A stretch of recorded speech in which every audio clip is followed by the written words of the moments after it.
राकेश के 3 बेटे थे। शादी के बाद तीनों माँ बाप से दूर रहते और सिर्फ त्योहारों में आते। माँ जी, पिताजी, अगली बार आप लोग हमारे घर आइएगा। अरे नहीं बहू, सब यही आ जाते हैं तो घर खिला खिला लगता है। हाँ बहू, तू हमेशा बुलाती है तो जरूर आएंगे तेरे पास भी। हाँ हाँ, दीदी का घर बड़ा जो है, सब कुछ आपने शादी के बाद दीदी को ही तो दे दिया था। हमें भी दिया होता तो हम भी बड़ा घर लेते। क्यों सुनील? अरे नहीं नहीं, पापा ने सबको एक बराबर ही दिया है। छोटी बहू, क्या चाहिए तुम्हें, बोलो। वो आपके सोने की चेन वाली घड़ी है ना, वो अगर आप मुझे, तभी वहाँ मजली बहू भी आ जाती है। और मुझे ना आपका मंगलसूत्र इतना लंबा, सुंदर और भारी भी है। अरे हाँ हाँ, तुम दोनों को ही दूंगी बहू, चिंता न करो। चलो अब खाना लगाओ, खाना खाया जाए। सभी मिलकर खाना खाते हैं कि पड़ोसन आ जाती है। अरे सुधा बहन, थोड़ी चीनी तो देना, घर में शक्कर नहीं है और मेहमान सर पर बैठे हैं। अरे छोटी बहू, चाची को शक्कर तो दे दो। अरे मजली दीदी, आप दे दीजिए ना, मैं यहाँ कम आती हूँ तो मुझे पता ही नहीं है कि सासू माँ सारी चीजें कहाँ रखती है। और तुम, मैं कौन सा यहाँ रोज शक्कर फाँकने के लिए आती हूँ, मुझे भी नहीं है पता। तभी बड़ी बहू हाथ में चीनी की कटोरी लेकर आती है। चाची, शक्कर आप लोगों का बड़ा सहारा है माँ जी और पिताजी को, वरना हम लोग तो यहाँ रहते ही नहीं। आप जैसे पड़ोसी हैं तो हम निश्चिंत है। और जीती रहे बहू, अब तो ये घर पड़ोस कम परिवार ज्यादा लगता है। सुधा अपनी बड़ी बहू को देखकर बहुत खुश रहा करती थी। वो उससे अक्सर घंटों बात भी किया करती, लेकिन दोनों दूसरी बहुओं का भी वो समझती थी कि शायद छोटी है, वक्त आने पर संभल जाएंगी। समय आ जाता है जब सभी को वापस जाना होता है। माँ जी, हम लोगों की फ्लाइट पहले है, हमें इजाजत दे। वो सास के गले लगकर चली जाती है। थोड़ी देर बाद छोटी बहू कहती है, माँ जी, मैं ना ये सोफे के कवर और चादरें ले जा रही हूँ, यहाँ तो ऐसी ही पड़ी रहेंगी। हाँ हाँ बहू, ले जा, और कुछ चाहिए तो बोल। और तो चाहिए बहुत कुछ, पर चलिए कोई बात नहीं, अगली बार ले जाऊंगी मैं। ऐसे ही मंजली बहू भी घर का बहुत सारा सामान ले जाती है। सभी के जाने के बाद सुधा राकेश से कहती है, घर कितना सूना लग रहा है ना। हाँ, और खाली भी। तुम्हारी दोनों बहुएं सब बटोर गई।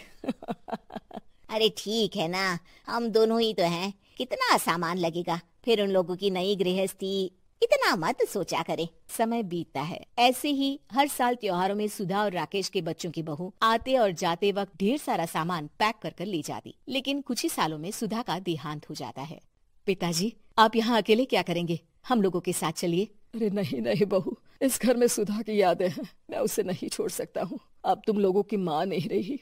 देख लो, वैसे तो मैंने उसके जीते जी सब कुछ दे दिया है, लेकिन कुछ उसका पर्सनल कीमती सामान था, जो ये है, ले लो। सामान में होती है एक घड़ी और एक मंगलसूत्र। माँ जी ने कहा था कि वो ये घड़ी मुझे देंगी। हाँ हाँ, पिताजी, माँ ने सबके सामने ये घड़ी सरिता को देने के लिए कहा था। उठा लो सरिता माँ की घड़ी। अब क्या था, छोटी बहू फट से घड़ी उठा लेती है। और पिताजी, ये मंगलसूत्र तो माँ ने मुझे ही देने को कहा था, याद है ना। वो सभी की ओर इशारा करती है। तू भी ले ले ये हार बेटा, कोई बात नहीं। मंजली फटाक से हार उठा लेती है। ससुर बड़ी बहू की तरफ देखते हैं। तुझे क्या दूं बेटा? पिताजी, माँ ने एक चीज मेरे लिए भी रखी है।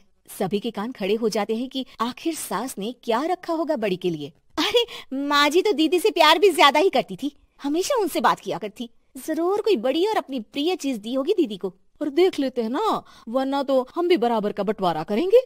हाँ हाँ, कर लेना बंटवारा।